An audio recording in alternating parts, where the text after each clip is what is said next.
Hola. Bueno, vamos a seguir con la siguiente ponencia en la WordCamp Valencia 2025. Nuestro próximo ponente es Andros, un miembro muy activo de la comunidad tecnológica en general en Valencia, full stack developer, que ha trabajado pues, en startups, en empresas de Australia, de Estados Unidos, de múltiples sitios. Y, bueno, pues como os decía, es un miembro muy activo de la comunidad. Entonces, bueno, hace formación, hace charlas, tiene también algunos artículos técnicos y siempre encantado de participar en una meetup, en una ponencia, en un podcast o lo que le echen. Así es que con vosotros, Andros Fonollosa. Madre mía. Bueno, primero, muchísimas gracias por acudir a mi charla, porque es un poco técnica y voy a hablar de CSS, voy a hablar un poquito de arquitectura para hacer una página web, entonces entiendo que esto puede asustar. También quiero deciros que es una charla bastante especial, porque en realidad es una carta de amor. Me encanta el CSS, me encanta el diseño web, en concreto el preprocesador SAS me parece una cosa maravillosa y me gustaría compartir esa emoción y esta herramienta que tanto ha aportado, ¿no? Quiero también que otra gente también lo utilice. También quiero deciros que la charla tiene dos niveles. Una muy evidente, que es la que voy a hablar sobre la herramienta y daré una pequeña introducción sobre su sintaxis y cómo podéis aprenderla poco a poco. Pero hay otra, hay un subtexto muy pequeño, ¿sabes? Como capítulos de Los Simpson, cuando te haces mayor, que entiendes algunos chistes, ¿no? Pues aquí pasa un poquito igual, que está muy relacionado con WordPress. Entonces, espero que la disfrutéis. Primero quiero deciros que yo trabajo con un montón de ingenieros navales. Y hacemos softwares, bueno, yo al menos en mi área, en mi departamento, que trabajan con datos salvajes. Partimos desde un dispositivo que se pone en alguna estación petrolífera, como podéis ver aquí. De hecho, la semana pasada fue un compañero a la Costa de Marfil a poner un aparato en un sitio que envía unos datos de un cable, que se nos llega a un satélite, de ahí envía una base de datos, de ahí yo recojo esos datos, lo muestro. Bueno, hay una serie de movimientos de datos muy interesantes. Y dentro de este sector, yo me he dado cuenta, bueno, por cierto, tengo que enseñar esto, que estoy súper orgulloso, que estoy trabajando en un proyecto que tú delimitas en un mapa una zona y te marca exactamente cómo tienen que ir unos molinos marinos. Tiene que ver un montón de variables. Llevamos 2 años solamente con la prueba del concepto. Es una cosa alucinante. Pero bueno, quería primero enseñar esto, que estoy muy orgulloso, y ahora deciros que en esa industria hay un dinamismo muy curioso, y es que hay ciertas herramientas que tienen varias décadas y se siguen utilizando. Y eso es algo que choca, ¿no? Sobre todo con alguien como nosotros, que estamos acostumbrados a que cada año sale algo nuevo. Y eso a uno, claro, le hace pensar, dice, es que en el fondo, cuando tenemos una tecnología que está bien hecha, no necesita evolucionar. Hay muchas herramientas de Unix que llevan ahí 30, 40 años y siguen siendo válidas. Y lo mismo pasa con muchos lenguajes de programación. C o Java puede sonar que está anticuado, pero con eso volamos. Con eso tenemos un montón de seguridad. Tenemos transacciones bancarias. Y lo mismo pasa también con nosotros, como desarrolladores o como empleados o cualquier puesto que tengamos. No somos viejos, somos fiables. Vosotros sois fiables. Y eso es muy, muy potente. Y lo mismo pasa con algunas herramientas, como la que quiero hablar hoy. Cuando yo estaba desarrollando mi página web, a que he tenido que hacer una reconversión, y en ese proceso me he dado cuenta que muchas de las cosas que estoy utilizando ha evolucionado, pero el tema de cómo hago CSS no. Sigo trabajando con SAS y me preguntaba, ¿por qué? ¿Por qué sigo utilizando esto cuando hay Tailwinds, cuando tienes frameworks de todo tipo de CSS? Y digo, claro, es que esta herramienta no es que esté desfasada, es que es perfecta, está acabada. Esto pasa mucho con la comunidad de KDE. No hay herramientas que estén abandonadas, es que ya están perfectas, no necesitan más trabajo. No sé si el contexto lo estáis pillando. Y, claro, ¿qué pasa dentro? Actualmente, ¿cómo funciona el tema del CSS? Pues está dividido en diferentes enfoques. El primero, el más popular actualmente, es el de tener una serie de clases prefabricadas como un Lego que tú vas construyendo y te vas haciendo tu página web, ¿no? Que esto estáis acostumbrados algunos de verlo con el tema de Tailwinds. Tenemos clases pequeñitas para todo lo que podáis imaginar y con eso me lo me lo construyo, ¿no? Algo muy fácil, muy práctico, muy rápido, porque no necesitamos crear un CSS previo. Otra cosa, lo que yo pienso de esa herramienta. Y luego tenemos otro enfoque que sería, en lugar de yo tener pequeñas clases, tengo pequeños componentes que ya están perfectamente testeados, son configurables a partir de X variables o X clases, y con eso construyo pues, pequeños carruseles, construyo pequeños elementos que se muestran o se ocultan. También lo conoceréis por el tema de trabajar con Bootstrap, que tal vez Tailwind nació por culpa de Bootstrap, eso ya lo podemos discutir con una cerveza en la mano. Otra tendencia que está muy relacionada también con el desarrollo del front es meter los propios estilos dentro del propio código de JavaScript, lo cual llama mucho la atención porque siempre se ha dicho de aislar lo que sería el layout, el HTML, del tema de los estilos, del CSS, del tema de la lógica. Y de repente, por alguna razón, vemos que es muy útil hacer ese monolito, es meter una cosa dentro de otra, ¿no? Es más práctico. Si alguno trabaja con herramientas como puede ser React o similares, o Svelte o lo que sea, podéis ver que ya empezáis a ver ciertas líneas de estilos dentro del propio JavaScript, lo cual es muy práctico porque lo tienes en un espacio, lo tienes todo. Claro, luego hay otras personas, que es respetable, que hacen el CSS crudo, que conocen el último estándar, saben cuáles son las limitaciones de cada uno de los navegadores, sabe cuándo puede poner una cosa, cuándo no, trabaja con todo ello. A mí, bueno, pues, particularmente, está bien, sí. Han aparecido nuevas características, como el tema de las variables, que además pueden ser globales, locales. El nesting acaba de aparecer hace muy poquito, que supongo que en breve será aceptado por todos los navegadores. Aquí podéis ver también cómo se está utilizando el Aspersan para hacer el típico punto car hover.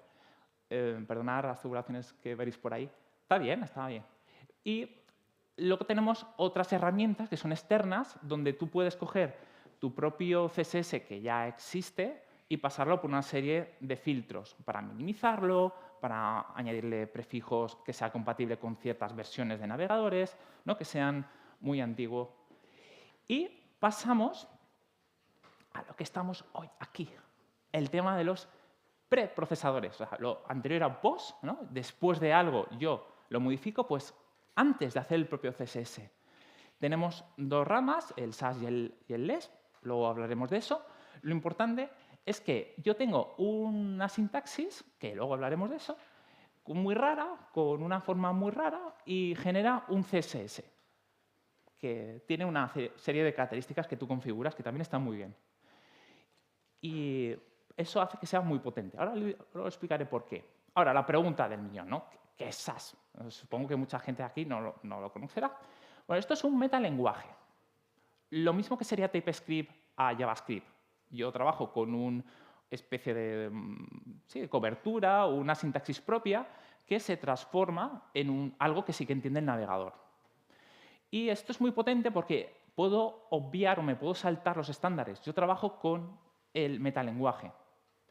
Tengo propiedades o tengo características que no podría tener de otra manera, como el tema de calcular colores, tener bucles tradicionales, ¿sabes? Con la palabra for, no utilizando clases, o incrustar estilos dentro de otros. ¿Sabes? Cosas muy, muy interesantes, donde nuestra imaginación no tiene ningún tipo de límite.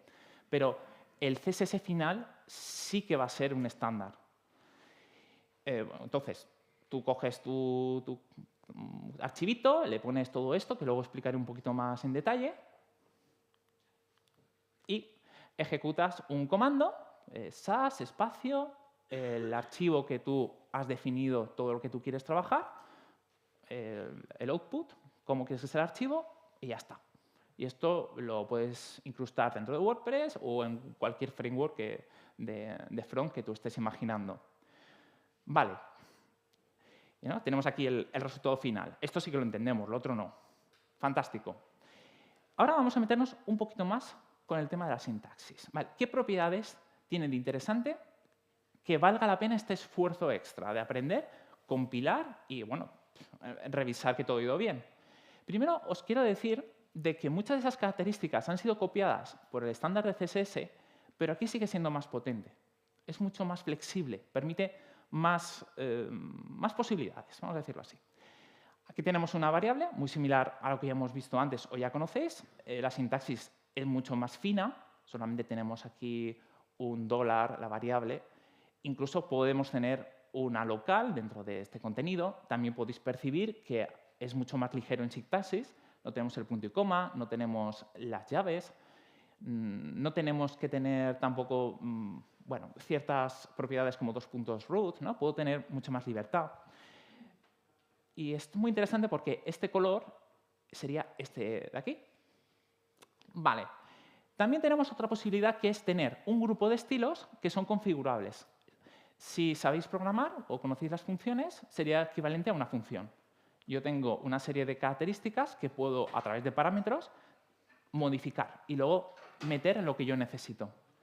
En este caso, este mixin, se le ha puesto ese nombre, donde tú le das una anchura, que se sustituirá por estas dos variables, y al final acabará aquí dentro. Donde yo tengo la arroba include, pues estará esto aquí dentro, con esta variable, ¿vale?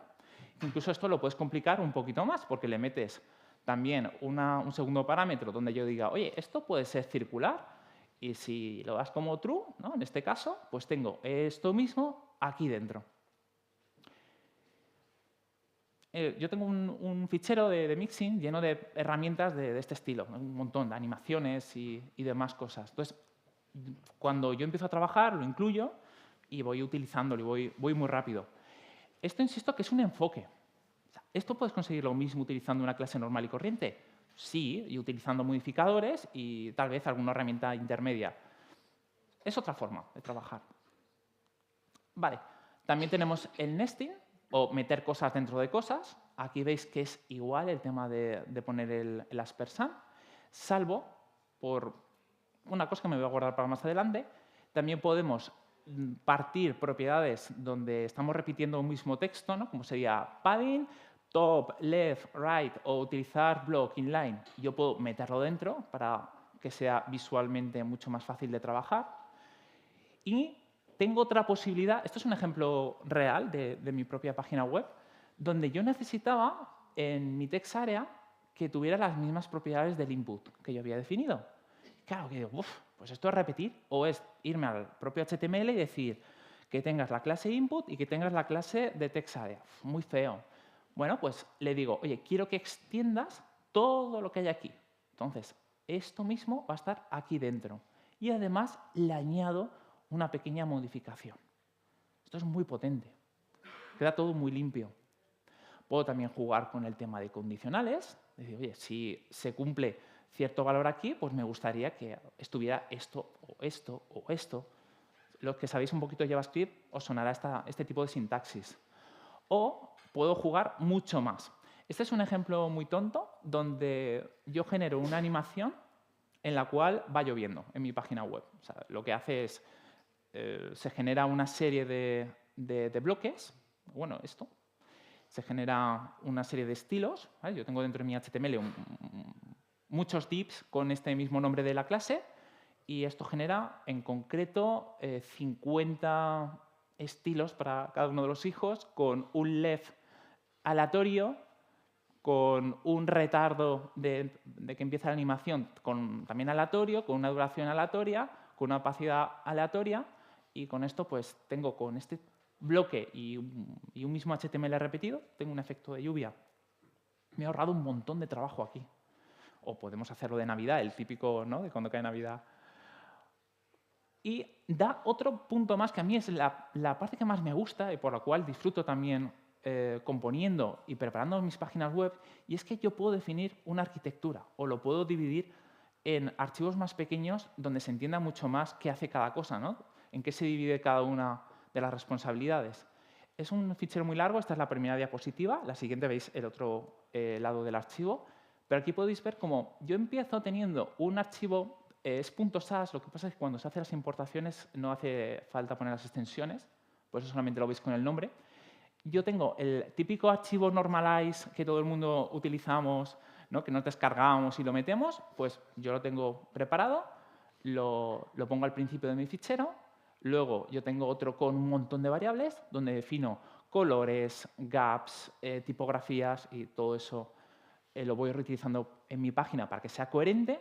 Tengo mis mixins que reutilizo en todos mis proyectos. Tengo también una parte de animaciones, otra donde voy definiendo las diferentes tipografías para diferentes títulos, un elemento o un bloque base que también voy utilizando.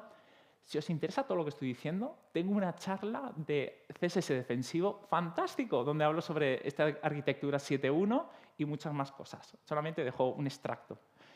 También puedo trabajar con el tema de tener algunas clases de ayuda, puedo tener definido cada uno de los componentes en un fichero aparte, puedo definir el layout o la estructura, cada una de las páginas. Y lo bueno de todo esto, todo lo que estáis viendo aquí, es un solo fichero que se llama main.sas, que llama a otros ficheros de .sas, pero cuando compila crea un solo CSS, que es lo que yo le doy a mi página web. Lo hace muy modular y escalable, o sea, es muy interesante. Incluso este tipo de herramientas me permiten ir más allá. No solamente crear una página o un código elegante, sino poder trabajar con un equipo, dar una nomenclatura, una forma, un flujo de trabajo. No sé si os suena la nomenclatura BEM, algunos sí, estoy viendo cabezas que se mueven. Claro, cuando trabajamos con BEM tenemos que hacer cosas como estas. Yo tengo que estar repitiendo constantemente la palabra, en este caso header, tal vez también tengo que repetir el nav aquí, ¿no? Estoy en ese bucle y digo, bueno, pues sería mucho más fácil hacer esto. Yo tengo por un lado este aspersan con 2 guiones bajos, porque lo que estoy haciendo aquí es concadenar algo que no te permite el estándar de CSS, pero sí nos permite hacer SAS. Quiero concadenar este texto con estas 2 líneas bajas con este texto de aquí y añadir esta característica, ¿no? Me creará esta clase. Y lo mismo con el nav. Y si necesito un modificador, pues tengo los 2 guiones y voy añadiéndolo, ¿no? Bloque, elemento, modificador, ¿no? Esas son las siglas de BEM. Y claro, así queda mucho mejor, más práctico, ¿no? Más fácil de trabajar, o al menos a mí me lo parece. Y, claro, aquí, parte de esta pregunta yo ya la he respondido. Bueno, faltan las interrogantes, pero... claro, ¿qué aporta que no tenga el propio CSS? Porque es verdad que no deja de evolucionar, el estándar sigue mejorando. Alguno me decía en la cena de ponentes del otro día de que esto tal vez es un legacy, ¿no? Es algo que se ha estado trabajando y en algún momento desaparecerá y no tiene mucho sentido. Y yo no estoy de acuerdo. De hecho, esa persona ya no es mi amiga. Por ejemplo, las variables son mucho más flexibles. Yo puedo hacer cálculos matemáticos, puedo decir que un color tenga un poquito más de luz, un poquito más de oscuridad. O sea, me permite jugar a ese punto, incluso tener un valor por defecto, por si esa variable no la he definido. Puedo tener un anidamiento o el nesting que habéis visto mucho más complejo, mucho más rico. Puedo tener mixins, puedo tener herencia, puedo tener control de flujos, el tema del if, puedo tener bucles, puedo tener archivos separados en pequeños módulos, puedo tener operaciones matemáticas muy interesantes, manipular los colores, tener listas, mapas, hacer, y esta cosa también es muy interesante, que todo ese código que yo genero sé que va a ser compatible con todos los navegadores. Me despreocupo de compatibilidades. Pero hay algo mucho más importante que todo lo que os he dicho, y es que yo puedo tener arquitectura. O sea, yo no tengo un conjunto de CSS que se cargan de forma asíncrona que me dan problemas, no puedo tener una estructura clara en mi proyecto. Sí puedo. Y además puedo hacer que sea escalable, porque se genera un solo fichero, que lo meto en un CDN y a volar. Tengo consistencia, todo mi metalenguaje de SAS tiene que ser igual, si no, no va a funcionar. Literalmente no va a funcionar. Refuerzo de equipo, hago que el resto de mi equipo pueda trabajar en diferentes áreas sin que haya conflictos, choques. Tú puedes trabajar en un componente, tú puedes trabajar en otro. Y no pasa nada. Podemos subirlo con Git y todo va de maravilla. Podemos integrarlo con cualquier framework que se os ocurra. Muchos de ellos ya por defecto viene esa herramienta de compilación de SAS. Y bueno, en cuanto tienes montado toda la estructura, tu productividad se dispara hasta el infinito. Y claro, de aquí dices, vale, muy bien, presente está muy bien, pero ¿y más adelante? O sea, ¿debería meterlo ahora? ¿O al ser una herramienta tan antigua llegará a un punto en que habré tomado una mala decisión? A ver, yo afirmo de que las comunidades siguen trabajando y por tanto lo van a mantener vivo, por una cuestión de que es útil y hay gente detrás. Hay nuevas versiones que están saliendo del compilador. La última ha sido en Dart, pero también tenéis la antigua en Ruby y una más en Node o Node que podéis ejecutar en cualquier sitio, en cualquier flujo. Hay muchas empresas detrás que lo están utilizando, aunque no lo pongan así en grande en sus páginas web. Y tienes integraciones por defecto en la gran mayoría de los frameworks. Eso ya hace que sea muy interesante de plantearse. Y preguntas frecuentes que me podéis hacer antes de que me abordáis con las preguntas, pues la mitad las voy a responder ya. ¿Puedo usar esto con WordPress? Sí, si no, no estaría dando esta charla, por supuesto. Generáis vuestro archivo o lo metéis dentro de vuestro componente de React o lo metéis dentro de la estructura propia de WordPress y ya está. Utilicéis cualquier builder que genere ese CSS y a volar. ¿Es compatible con todos los navegadores? Sí, claro. El resultado final va a funcionar bien. Incluso podéis jugar con ciertas variables para hacer que vaya a ciertas versiones del estándar de CSS. Puedo usarlo con un framework de JavaScript, por supuesto, ya lo he dicho antes. ¿Es difícil de aprender? Lo que habéis visto ahora mismo sería la base. Esto tiene mucha más profundidad. Podéis meteros en la documentación y ver que tiene mucho más. Pero con esto ya podéis hacer el 90% de las cosas que imagináis. ¿En serio, es mejor que el CSS nativo? Sí. ¿Para hoy tenido Jesús? Que sí, de verdad. Vale. Y ya para terminar, quiero dejaros una pequeña reflexión. Que una tecnología o una serie de tecnologías no sean mainstream no implica que sea mala, esté muerto o muerta, que falta ortografía, o no merezca la pena de aprender. Todo es útil en las manos adecuadas. Y con esto ya he terminado. Aquí tenéis mis datos de contacto, tenemos mi página web, mi Mastodon o ActivityPub, mi org social y mi cápsula de Gemini si eres muy geek. Eso es todo.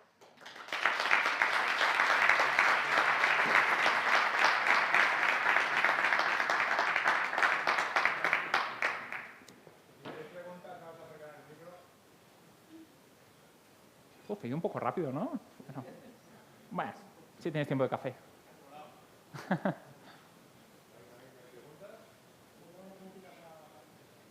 Por ahí también tienen...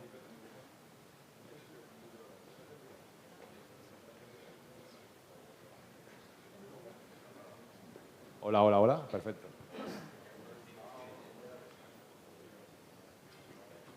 Hola, Andros, ¿qué tal? Hola. Gracias por la charla. Oye, en tu opinión, ¿por qué siendo tan bueno SAS ha perdido un poquito esa popularidad en relación a los que ya conocemos, a los frameworks habituales? Claro, la pregunta es ¿por qué no aparece más? ¿No? ¿Por qué no se anuncia Siendo tan con, bueno, con tan carteles? robusto, tan sólido, ¿por qué los desarrolladores parece que se han tirado un poquito hacia otras herramientas? Yo tengo mi opinión. Yo creo que todos los de la sala tendrán la suya. Supongo que gira en torno a las modas. Aunque no queramos admitirlo, nos gusta utilizar lo último, mostrar o utilizar la última versión de Tailwind, el último framework de lo que sea. Y claro, lo que pasa con esto es que no es guay. Quiero decir, que es muy útil, pero no destaca. No sé. No tengo respuesta. Hola, gracias por la presentación. Gracias. Una cuestión, ¿se puede hacer a la inversa? Es decir, por ejemplo, tienes un tema, ¿vale? Quieres mejorarlo, modificarlo a los requerimientos que tengas. Entonces, digamos que coges ese tema, lo puedes llevar a SAS. Sí, es muy común. Porque te encuentras muchas veces trocitos de código que ya existen de alguna herramienta y te gusta integrarlo dentro. Algunas personas lo que hacen es utilizar herramientas que ya existen, que te permite esa transformación, aunque tú tienes que al final revisar porque habrá alguna cosa que no se ajusta correctamente, pero es verdad que el propio SAS también admite CSS. Entonces tú puedes enlazar el archivo y él ya hace internamente lo que tenga que hacer para que eso funcione bien. O sea, que responda a tu pregunta, sí, y además ya viene algo integrado para no hacer ese paso. Sí, nada, Sandro, gracias por la charla, Andro. ¿Se puede hacer la misma reflexión también sobre PHP? ¿No? Sí, es Poco- perfectamente válida. Y de hecho el subtexto también está PHP. O sea, Ya. ¿qué está pasando con PHP? No deja de evolucionar, las últimas características son increíbles. ¿Por qué no se anuncia más? ¿No? ¿Por qué no hay de repente una ola de gente alabando? Es una reflexión muy interesante. Muy interesante. Hola, Andros. Hola. Yo tengo un problema con SAS. Vale. Y es que estamos utilizando, por ejemplo, de base de framework, como os ha dicho la charla anterior, el Bootstrap, que utiliza SAS, y entonces es muy cómodo, tiene la arquitectura como comentabas, todo maravilloso, hasta que no todos los desarrolladores en la empresa saben SAS. Entonces me van metiendo CSS en el style y ahí es cuando se Nada, lía. cambiar los desarrolladores. Iba a preguntar la opción, un plan B para eso, pero... El plan B. Yo creo que todo gira en torno a la formación. También depende de las edades que tengan, ¿no? Esas personas que están desarrollando. Es que es muy importante la arquitectura de CSS y no le damos la importancia. Pensamos que hacer un buen CSS es utilizar las propiedades adecuadas, pero es que hay más allá. Y SAS te ayuda en ese camino. Pero es que todo el mundo sabe CSS, pero no todo el mundo sabe SAS. Exacto. Exacto. Es muy fácil aprender PHP, pero hacer un buen software requiere muchos años de experiencia. Sí. No tengo respuesta para ti tampoco. Sí, yo lo siento, chicos. Pregunta a ChatGPT. Gracias.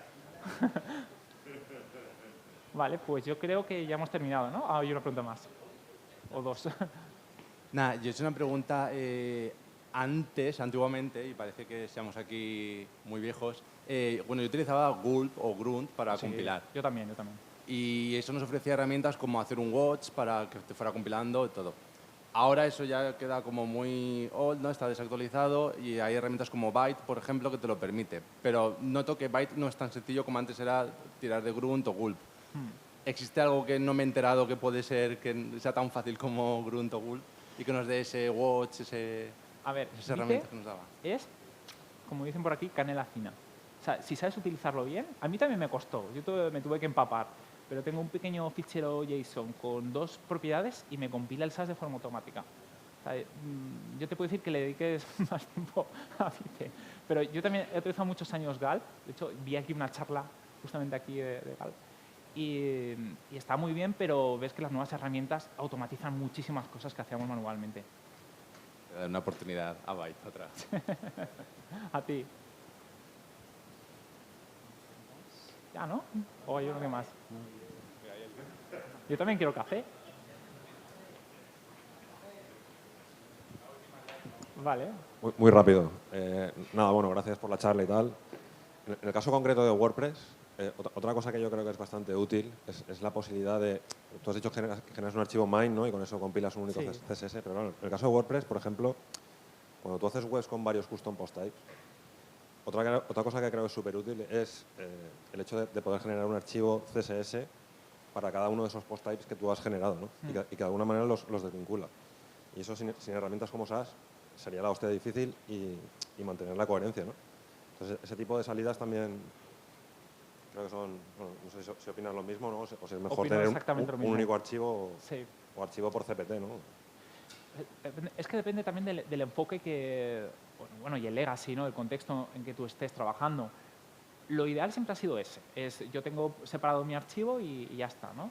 Pero es que es mucho más práctico un monolito. Entonces, mi opinión es esa. Entonces, también tendemos a hacer crecer mucho, ¿no? el CSS y acaba siendo un problema también por tamaño, o sea, por carga y por optimización. Que hay muchas variables, porque si trabajas solo puedes hacerlo de una manera muy concreta, si trabajas con ciertas personas puedes hacerlo de otra. No tengo respuesta. Te puedo decir que yo tiro más por el monolito.